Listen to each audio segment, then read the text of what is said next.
আচ্ছা, আপনি খুব সাবলীলভাবে কথা বলছেন, আমি দেখলাম, এটা কিভাবে হলো? এই সাবলীল ভাষা যেটা, এটা আমার কাছে প্রথম। এখন এক ছোট্ট একটা কথা বলি।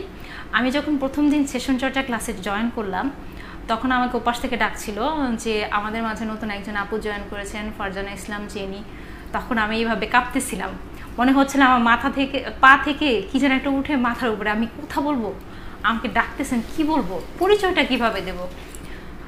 মাশাল্লাহ, মানে এখন এই সেশন চর্চা ক্লাসে 2-1 দিন জয়েন করার পর থেকে আমার মনে হয় না যে আমি কাউকে কনভিন্স করার জন্য, কারো বিজনেস বিষয়ে কারোকে বোঝানোর জন্য, আমার পণ্য বিস্তারিত বলার জন্য, এমনকি সেশন চর্চা আমাদের অত্যন্ত গাজীপুর জেলার বেশিরভাগ সময় আমরা আমাদের মাধ্যমে উপস্থাপনা থেকে শুরু করে হোস্টিং থেকে শুরু করে বেশিরভাগ আমি করে থাকি, এবং আমাদের আরও যারা ভাইয়া আপুরা। তার মানে কথা বলতে পারা এটাও আপনার ব্যবসা বাড়াতে এবং সেল বাড়াতে একটা বিরাট ভূমিকা রাখে, এবং নিজেকে ব্র্যান্ডিং করতে। কারণ আপনি বিভিন্ন প্রোগ্রামে হোস্টিং করছেন, তার মানে আপনার ব্র্যান্ডিংটা ব্যাপকভাবে হচ্ছে। এবং ফারজানা ইসলাম জেনিকে আমার মনে হয় এখন সারা দেশের মানুষই চেনে।